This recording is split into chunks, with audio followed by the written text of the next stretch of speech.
Yancy and the NSTF, thank you very much for this invitation. It gives me an opportunity to share some of my thinking about the robotics curriculum with an audience that I haven't really had exposure to yet. So thank you very much for that.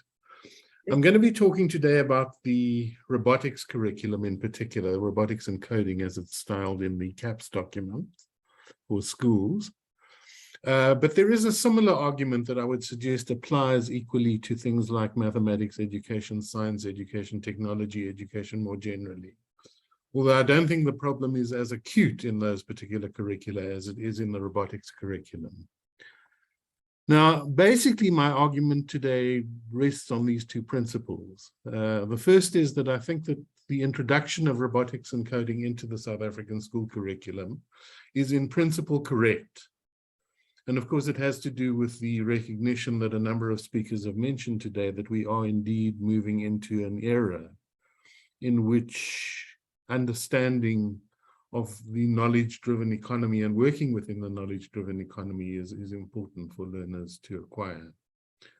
But I'm also going to argue that there's a policy construal in South Africa of the robotics and coding curriculum that is in fact a disaster from the point of view of understanding STEM education and what it needs to be doing. I'm going to focus in making that argument initially on a response that the Minister of Basic Education gave in Parliament on the question of the introduction of the robotics and coding curriculum, where she said, it is more skills focused than theory focused. And then she drew on this strange phenomenon, which some people call the OIR. I think it's a myth, but I'm not going to go into that argument today, that it should be skills-based rather than based on knowledge. And that, I think, is the curriculum disaster. That kind of thinking about the teaching of skills in relation to robotics and coding and other kinds of things is what I'm calling the curriculum disaster. Now, the amendments that have been made to the CAPS curriculum to accommodate this new subject have dimensions associated with them at each of the major levels of our schooling system. So in the foundation phase, the notion in the CAPS document is that young children will work with digital devices and robotic games, and they will vicariously acquire robotic skills, is what is specified in this particular document. There are particular problems with that, which I'll try and unpack as I go along and put together my argument. In the intermediate and senior phases of the South African school curriculum, the notion as well is that the children or learners in schools will acquire robotic skills, and those are specified as things like output devices, automation, coding skills, etc., etc. Now, it seems from the curriculum that what is being intended here is that people will be taught these concepts, children will be taught these concepts, rather than they will practice or learn these particular concepts in what some people today have called learning by doing. And I'll unpack that idea of learning by doing a bit more carefully later on as well. And then as we move into the senior phase of our curriculum, the early secondary school years, there are two kinds of skills that are specified in the CAPS documents. The one is the acquisition of what are called generic skills. And a lot of people have spoken about problem-solving education, critical thinking, etc., which are the generic skills. And the CAPS robotics curriculum ties these in quite closely to digital technology as a sphere within which these kinds of generic skills are acted out. And then there is the teaching of specific coding skills, including the coding of microcontrollers in robots using line-based computer languages, is what is envisaged in this document. So that's the amendments to CAPS that are being put forward and proposed in these new developments. It's currently, by the way, being piloted in some schools in South Africa. All right, now what I want to do is talk about skills. A skill at the end of the day is a property that a person has at a psychological level. And there are a number of ways that one can approach the concept of skills and thinking about skills in psychology. I'm going to approach them today from a neuropsychological point of view, although one could also do it from a cognitive psychological point of view, from a constructivist point of view in psychological developmental theory, from sociocultural theory. There's a number of starting points, and they all get put together in particular ways, as I think might become a bit clearer later on in my presentation. But my starting point today will be neuropsychological. And it starts with an understanding of what the different functions are of the human brain and where they are located. Now, broadly speaking, these three types, or these three levels of the brain, different areas of our brain, as we move from the inner brain, which I'm calling the crocodile brain, through what is called the limbic brain into the cerebellum or the neocortex. And there are different kinds of functions, psychologically speaking, and therefore functions in relation to the way we understand skills that we find operating in these different parts of the brain. So in the crocodile brain, which is about instincts, the instincts that we all have because we are animals, basically, that's where emotion happens, emotion being our immediate responses to the world of things like anger, fight, flight, etc., etc. Normally, these are reflexes, but we understand broadly this area of the brain to be concerned with the governing of instincts or emotions. The limbic brain is, if you like, a higher level of organization within the neurological system. And it's about what we call feelings. Feelings are representations of emotions. Emotion and feeling, by the way, don't mean the same thing, at least in psychological terminology. We might use them interchangeably every day, but feelings are very particular understandings, cognitive representations of our emotions, of our immediate engagement with the world at an emotional level. So they are cognitive, and they are associated in particular with the motives that we have psychologically to achieve particular objectives. And then there's the neocortex, and it's only higher animals, and in particular at a very sophisticated level, human beings who have these very complex cognitive constructions, which are the way that we understand the world through knowledge systems and the way that we internalize knowledge systems that we encounter, not least in educational contexts. So that's the way that I want to talk about neuropsychology. And I want to now go on and try to talk about what the problem is in the way we think about teaching skills in a school situation, including in online education, just by the way, if we think about the brain and its different levels of thinking about skill in this way. So let me start with what I've called instinct, or the emotional level of skill, the crocodile brain. Now, of course, crocodiles are highly skilled creatures. They know how to kill, and they respond to the stimulus of a killable object in order to eat in a very particular way. They are skilled in that sense, okay? And that's what we mean by instincts, the emotional level of a skill. Now, all that a crocodile has, by the way, is emotions, nothing else. There's nothing of a higher order, neurologically speaking, that a crocodile carries in its brain.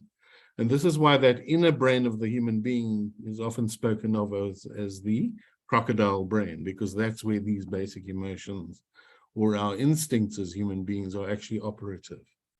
It's sometimes called the 4 Fs, which is fight, flight, feeding, and mating, the 4 Fs. And those particular impulses or instincts are driven by that crocodile brain. And that, as I've indicated, is all that crocodiles have. Now, I'm not quite clear. It doesn't seem to me that there is much by way of thinking about education and training purely at the level of instinct. And I don't think it's really appropriate to think about education and training purely at the level of instinct. Arguably, Frederick Taylor, the notorious inventor of the assembly line, and in particular the training of workers, the education, in quote unquote, of workers for work on the assembly line in what we know as the Second Industrial Revolution, might well be argued to have been thinking about training at the level of instinct. And this very ugly quotation from him at the bottom of your screen here is an example of how he used to think about what human beings are, where he would categorize certain kinds of people, if you like, as crocodiles, as oxen, who are particularly stupid, and that's what they need to be in order to do certain kinds of jobs. Okay, but that might well be argued to be thinking about training at the level of instinct, but I don't really think it's in the discussion today about STEM. But it's just worth noting that in that model of the brain that I put forward earlier, there are conceptions of training that might be conceived of as entirely operating at that level. All right, but now this is the level of skill and thinking about skill that I think we need to try and bring out much more carefully, which is what I'm going to call the affective level of skill. And I'm using the word affect here to be a synonym for feelings, the cognitive representations of our emotional relationships with the world that we operate within in our thinking. Feelings as cognitive representations, and there are motives associated with those cognitive representations.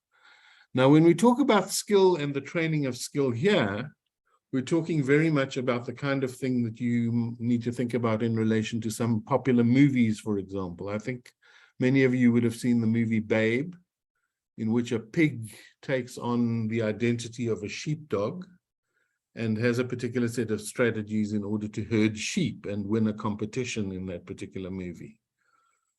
Now, of course, what's happening in that movie as it is made is what's represented in the images on the right-hand side, which is that there are animal trainers, and you'll see the one image at the top there, the animal trainer giving some kind of tidbits, edible tidbit to the pig in training, in order to get the movements of the pig right that are required by those movie makers. And similarly, in what I think is a very interesting movie, much more recently in 2021, the movie Pig, which is about a friendship developing between a human being and a pig. And also in that movie, there on the right-hand side is an image of the animal trainer giving the pig the tidbit, etc., to train. Now, that's the level of skill and of skills training that is associated with that second level of the brain that I spoke about earlier, the limbic system. And this is the level at which we need to think about whether or not we've got it right in terms of STEM education in South Africa. Because what I want to suggest is that the conception of skills training, the robotics curriculum being more skills focused than theory focused, is operating and understanding teaching and learning at this level of motive, at the second level of the brain, the limbic system.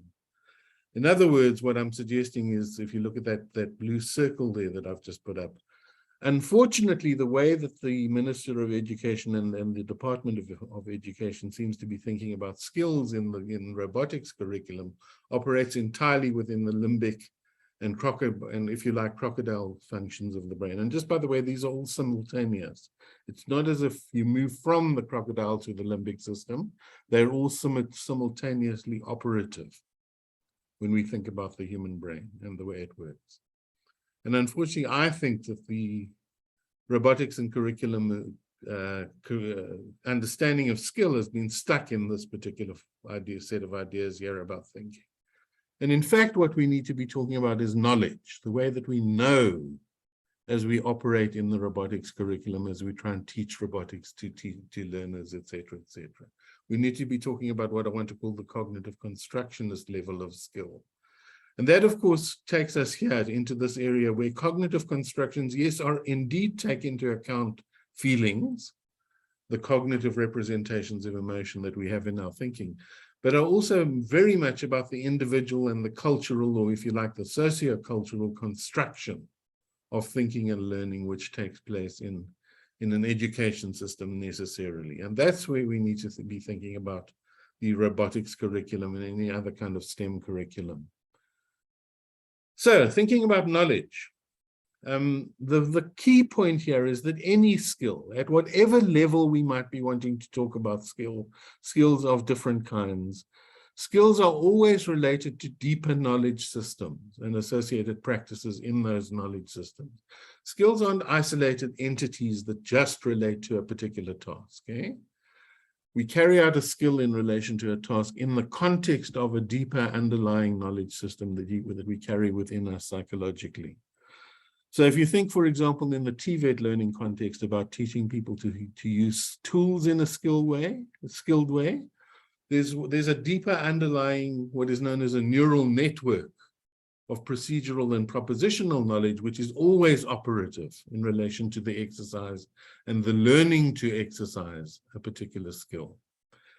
When we talk about thinking skills, and just by the way, I said to you earlier, there are different levels at which we need to think about skills. Well, here some of them are. When we talk about thinking skills, there are underlying cognitive structures and processes that are about executive control of our thinking, thinking rationally, for example, thinking logically, thinking categorically, whatever the case may be. There are underlying knowledge systems always which these thinking skills relate to and which we need to teach in relation to if we want to try and teach thinking skills. Critical thinking skills, the notions of problem solving, reflexive social collaboration, etc., which we regard as being very important. A lot of you have argued that this morning in your presentation, are always underlying complex cognitive structures that are about, often called authentic practice in real world contexts, which is a longer way of saying learning by doing. And then just by the way, just thinking about scientific knowledge, which obviously is important in thinking about the way that university knowledge is constructed, and I include social science. We talk about the paradigmatic or problematic knowledge systems that sit inside any kind of learning about skills at that particular level. All right, so that's really why I think it's important to say that when we think about a curriculum related to skills in relation, for example, to robotics, that it's important that we understand that they are necessarily embedded in knowledge systems and are necessarily taught at that level of the neuropsychological system that we operate within, which is in our cerebellum, our neocortex, the cognitive construction of knowledge. What this means is that because skills are anchored in this constructive knowledge context, is that we need to avoid basic notions that we unfortunately have in the history of psychology, which break skills up into bits and pieces and pretend that we can teach skills in isolation as atomistic bits and pieces of behavior. And of course, that goes back to this thinking of Skinner, notoriously in the middle of the last century. But there are, unfortunately, contemporary versions of this kind of thinking that are very, very alive and around us all the time, and are justified, for example, in fourth industrial revolution ideology. And these are things like Gani's view of operational definitions of discrete performances, the competency-based training movement in TVET, the notion of 21st century skills, which I think is a very dangerous notion, and I find it unfortunate that people use it all the time, because of the narrowing of our conception of procedural skills out of the cognitive context in which they're born. And then the latest kid on the block is the World Education Forum skill sets, which are now being spoken about and touted in relation to education around the world. All of which I think reduce learning to that limbic system, the second level of neuropsychological functioning that I spoke about earlier. So skills are emergent psychological properties, and they're emergent from sociocultural and neurological processes that then become psychological and relate to the way at the level at which I'm arguing we need to think about and teach robotic skills in the classroom and in the learning context in South Africa. Now, teaching robotics, of course, is a kind of teaching of artificial intelligence. And artificial intelligence is a very complex discipline, but I want to suggest to you that one of the basic understandings that we have within artificial intelligence as a sphere of, as a discipline or a sphere of knowledge production, is that robots will never be able to think like human beings. And that's a very important thing to understand. It's an important thing that people who are learning about something like robotics, for example, needs to understand. And there are various versions of that claim.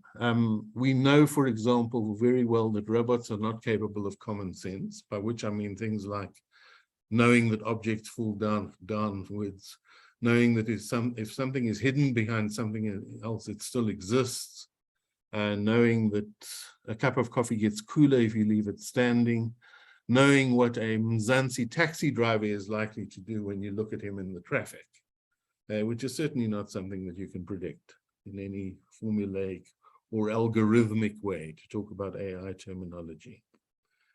There is a project, Lennart's project, which has been trying to write symbolic AI rules for all common sense knowledge, the things that human beings take for granted, in other words.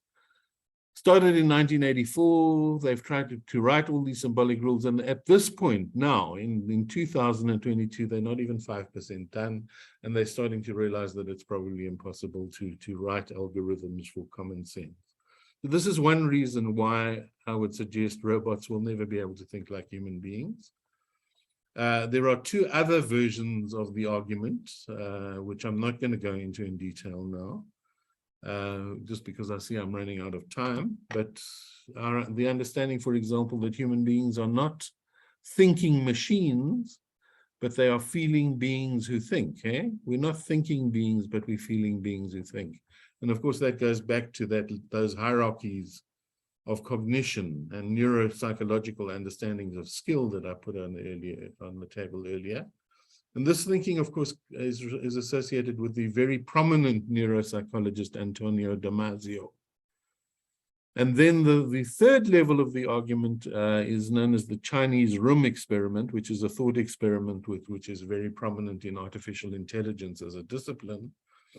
And basically, the conclusion of that experiment, which I believe is convincing at this point in time, is that robots cannot have consciousness. In other words, cannot replicate thinking of human beings in the strong form that is sometimes expected by artificial intelligence claims. Okay. Sorry, I'm going backwards. I apologize. I didn't know what was happening there for a minute.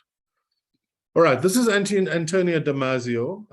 As I said, I'm not going to go into much more detail here, but just some quotations from him. And then a very, very interesting, very informative YouTube video that you can watch where he speaks about these ideas, about the nature of emotion and the cognitive constructions that we build on the top of feelings and emotions that make us such sophisticated thinkers as human beings, for example, thinkers about robotics. And then the Chinese room experiment. Now, somebody, I forget who it was now, it might have been Bez, spoke about narrow conceptions and strong conceptions of artificial intelligence.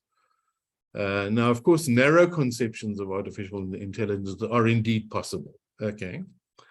In other words, we can look at a particular function that a human being has in a particular workplace or whatever, and we can write an algorithm for it in many cases. And that's what artificial intelligence does, for example, in the workplace where automation of jobs takes place. So narrow AI is, of course, possible, but strong artificial intelligence has within the discipline of artificial intelligence, by the Chinese room experiment, amongst other things, I think being shown to be in principle impossible. And the problem that we have when we look at amendments to the CAPS document is that it doesn't actually work with these understandings of artificial intelligence that we need to actually be conveying to our learners in our classrooms as we teach them robotics and coding.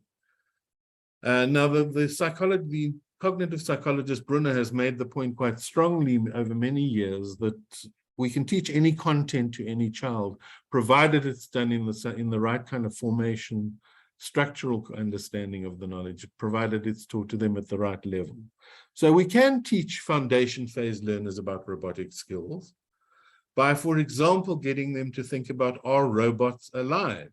Are robots human beings and alive like human beings?